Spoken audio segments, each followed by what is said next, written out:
لسروان پرسان کردستان چاوا دکاریتن زیادتر برجواندین امریکا لسر اساس هف باش لکردستان زیاده بکتن چاوا دشید برایکا امریکا و هف پیمانان کشین خودگل عراق چرا سر بکت چاوا دشیتن خودوان آلوزی و آلنگاریه لنافچه چید بن پاراستی بیتن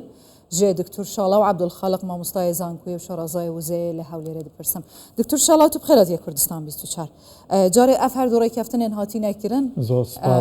با وزه انرژی بخورد کرن قول کرن پیوندین دناف برای حرم کردستان و امریکا هین چاوا دبینن بله زۆر سپاس نیوەڕۆتان باش سەرەتا دەتوانم بڵێم ئەم سەردانەی بەڕێز کاک مەسرور بارزانی بۆ واشنگتن و واژووکردنی دوو ڕێکەوتنامەی نزیکەی 110 میلیارد دۆلاری بە وێنەیەک و ئاوێنەیەکی ئایندەیەکی گەشە سوندوو دەبینم بۆ هەرێمی کوردستان و هاوڵاتیانی ئەم هەرێمە هەم لە ڕووی ئاسایشەوە هەم لە ڕووی ئاشتیەوە هەم لە ڕووی ئابووریەوە و بێجگەل لەوەی کە بەڕێزیان لە گفتوگۆکانی و وەدەقی بەیاننامەکەوەیە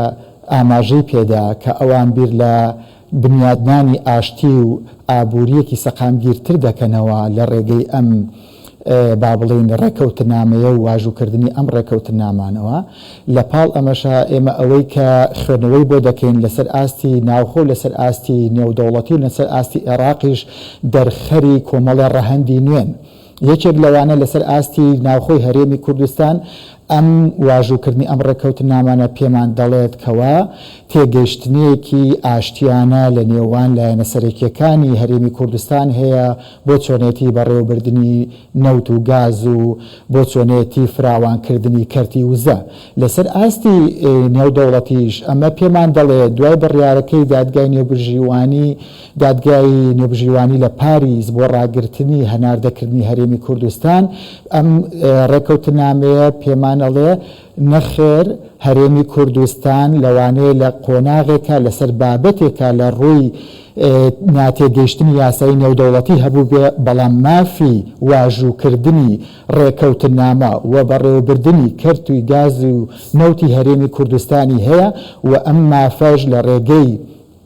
ئەم دوو ڕێکەوتنامەوە بەڕێز کاک مەسرور بارزانی دووپاتی کردەوە ڕاستە چەند مانگێ لەمە پێش دادگای کەرخ لە بەرژەوەندی کۆمپانیاکان بڕیاریدا کەوا ئەم ڕێکەوتنامانەی حکوومەتی هەرێمی کوردستان یاساین بەڵام بەڕاستی ئەمەی کە ئیمڕۆ و دوێنێ بەڕێز سەرۆکی حکوومەتی هەرێمی کوردستان ئەنجامیدا بازدانێکی زۆر گەورە بوو بۆ دڵنیاکردنەوەی کۆمپانیاکان لەسەر ئاستی ناوخۆ و لەسەر ئاستی نێودەوڵەتی سەبارەت بە پرسیارەکەی بەڕێزیش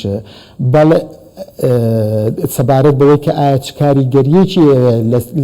لەسەر پەیوەندیەکانی نێوان ئەمریکا و هەرێمی کوردستان خۆی بۆ خۆی دەتوانین بڵێین بەرژەوەندیە ئابووری و سیاسیەکان دوو ڕووی دراویەکەن و بابەتی سەقامگیری شەڕکردن دژی داعش و هەروەها بەرژەوەندی کۆمپانیا نێودەوڵەتیەکان بە تایبەتی ئەمریکیەکان هەمیشە ئەو متمانەیەی بۆ هاوڵاتیانی هەرێمی کوردستان و کۆمەڵگای نێودەوڵەتی دووپات کردوتەوە و بیریشمان نەچێ وەکو بەڕێزێ لە قسەکان تا باستە کرد ئێستا سەرکردەیەکی زۆر سەڕێح و کاریگەر لە ئەمریکا لە کۆشکی سپی دەوام دەکات و دوسێ ڕۆژ پێش ئێستا لە ڕۆژهەڵاتی ناوەڕاست بوو ئەم سەرۆکە دایمە بیر لە بەرژەوەندی دەکاتەوە لە پاڵ سەقامگیریە بۆیە ئەم هەنگاوەی بەڕێز سەرۆکی حکوومەت هەنگاوێکی یەجگار گرنگە کە دەتوانین بڵێن ئایندەیەکی گەشی لێ چاوەڕوان دەکرێت باشە هەردوو لایەن وان ڕێککەفتنان بە وەرچەرخانێکە ئابووریە بەهێز بوو بەهێزکردنا ژێرخانەیە ئابووری و سەربەخویە وزەیە ها vê noqteyê serбەخویە و wizê li herêma Kurdistanê dibînin. Di demekî da ku ev zêdetirî salekê ye hinartina nafta herêma Kurdistanê hatiye ragirtin. Êdî kêşe navbera Bexda û Enqereyê ye yan jî li hinekê dî rêkê nadet ev meseleyekê diye. Lê aya ev rêkeftina kêşeyên zêdetir bu herêma Kurdistanê dirûst naketin ji layê Bexdayê ve? بەڕاستی ئەم جۆرە ڕێککەوتنامانە چونکە تەنها ڕێککەوتنامەیەکی ئابووری ڕوونە بەڵام ناشتوانین بڵێن کاریگەری ئاسایشی و سیاسی لێ ناکەوێتەوە واتە لێکەوتەی دەبێت بەڵام بیریشمان نەچێ ئێمە ئەگەر بڕیارمانداوە لە ناو حکومەتێکی و لە ناو وڵاتێکی فیدراالیدا بژین وەکو ئەوی دامێت جەنابی سەرۆک بارزانی و کاک مەسرور بارزانی جەختی لە دەکەنەوە کەواتە ئەمە ڕێگە ڕاستەکەیە بەڵێ ئێمە چاوەڕوانی دەوە دەکەین کەوا سربەخۆیی ئابووری و زەمان هەبێ بەڵام بە پێی سیستەمی فیدراالی ئێمەش وەکو ئەڵە حکوومەتی هەرێمی کوردستان هیچ کار درێخی لەوە نەکردێتەوە کە بە پێی دەستوری عێراقی ساڵی 2005 و لەسەر بنەمای سیستەمی فیدراالی بێکەواتە ئێمە چاوەڕی سربەخۆیی ئەەکەین بەڵام لە چوارچێوەی ئەو دەستورەیە بۆی ئەوەی کە ئیمڕۆ دوێنێ کرا جەختی لەسەر ئەوە کردەوە کەوا ئەمریکیەکان بڕوایان بەوە هەیە بە پێی دەستوری تازە هەرێمی کوردستان حکوومەتی هەرێمی کوردستان مافی واژووکردنی ڕێکەوتنامەکانی هەیە و مافی بەڕێوەبردننی هەیە بەڵام بە بەستی هەناردەکردن پێویستی بە لێک تێگەیشتن هەیە لەگەڵ حکوومەتی فیدراالی و لەگەڵ حکوومەتانی کە بووە بەڕێڕەوە بۆ هەناردەکردنی وەکو تورکیا ئایا لەسەرێ ئایا ئەف ڕێکەفتنێت دەشێت ببیتە دەست پێکە ڤەکردنا ڕێیە هەنارتنا نەفتە هەرێما کوردستانی بڕوویە جیهانێ یعنی ئەمریکا دەشێتن ڕۆڵێکی دگەل هەم ئەنقەرە هەمژی بەغدایە بگەڕێت بۆ vê ئارمانجێ ji ber berjewendî hev beşin tu bixwazî nexwazî بەڵێ بەڕێزم ئەمریکا زۆر دەمێکە جەخت لەسەرەوە کاتەوە کە داوای لە عێراق کردووە لە تورکیا کردووە و تورکیا داوای لە عێراق کردووە وەکو فشارێکی سیاسی ئاشتیانە ئەمریکیەکان ڕۆڵیان بینیوە بەڵام عێراق لەبەر جێگە جیۆپۆلیتیکەکە لەبەر ئەو گۆڕانکاری لە ناوچەکەیە ڕوئەیە لەبەر کۆمەڵێ بیرکردنەوەی ناوەندگەرایی تا ئێستا دانیان بەوەیان نەناوە کە لە ڕوە تەکنیکەکەی بڕوا بۆ پشکانە بکەن کە ئەچێ بۆ کۆمپانیاکان ئەوەی کە ئیمڕۆ کرا جەختێکی مادیە کە نامەنێک دەنێرێ بۆ بەغدا بۆ وەزارەتی نەوتی عێراقی و بۆ وڵاتانی دراوسێش کە ئەمە بەرژەوەندیەکی نێودەوڵەتیە پێویستە پەلەی لێکرێ بەڵێ بەڕای من کاریگەری دەبێ و کاریگەریەکی باشی دەبێ ئەگەرنا ئەم شتە لەوە زیاتر تەحمل ناکرێت چ لەلایەن هەرێمی کوردستانەوە چ لەلایەن ئەو وڵاتانی کە بەرژەوەندیان لێرە هەیە بیریشمان نەچێت تەنها ئەمریکانیە وە کۆمەڵێ وڵاتانی دراوسێ و نەودەوڵەتی هەیە کە کۆمەڵێ بەرژەوەندی گەورەیان هەیە بەڵام من خۆشحاڵم و دڵخۆشم لەبەر ئەوەی ئەم بابەتە جارێ لەسەر ئاستی ناوخۆ ڕاستە لە ڕاپۆرتەکە تا زۆر باستان لە دەرفەتی کار کرد لە بابەتی کارەبا و با بڵێن پرۆژەی ڕووناچی و هەمووی گرێدراوە بەیەکەوە ئەم پرۆژەیە کە واژووکرا کاریگەری لەسەر هەموو سێکتەرەکان دەبێت باشە دکتۆر شاڵاو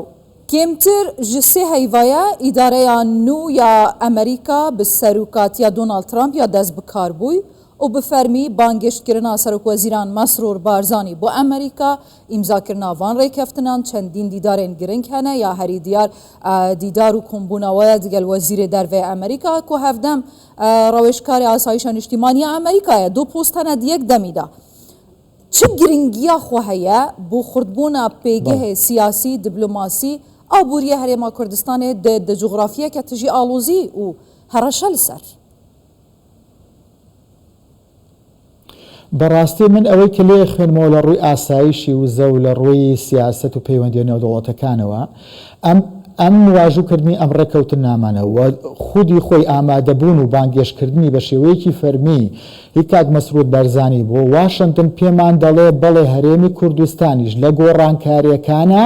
لە چوارچێوەی ئەو گۆڕانکاریەیە کە دەبێ پارێزراو بێ واتە پێگەکەی پارێزراوە لە ڕووی ئاسایش و لە ڕووی ئابووری لە ڕووی سیاسیەوە کەواتە ئەمە پەیامێکی زۆر گرنگە چونکە ئەگەر ئێمە ئاگامان لە گۆڕانکاریەکان هەیە ترامپ وەک سەرۆک ترامپ سەردانی ڕۆژهەڵاتی ناوەڕاستی کرد چەند دەوڵەتێکی هەڵبژار لە ناو دەوڵەتەکانە کۆمەڵێ ڕێکەوتنامێ گرنگی کرد پاشان کۆمەڵێ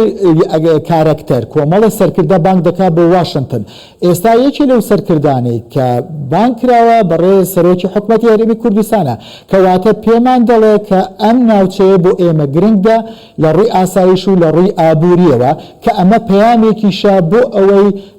لە بۆ وڵاتانی دراوسێ بۆ وڵاتانی نێودەوڵەتی کەوا متمانەتان بەم دۆستە هاوڕێیە ئاشتی خوازە هەبێ کە کەوتۆتە ناو ڕۆژهەڵاتی ناوەڕاستەوە gelek spasiyetت kem Diktor Şalaw Abdulxaliq mamostayê Zankuye û şerazayê Wizeyê ji Hewlêrê zor spas.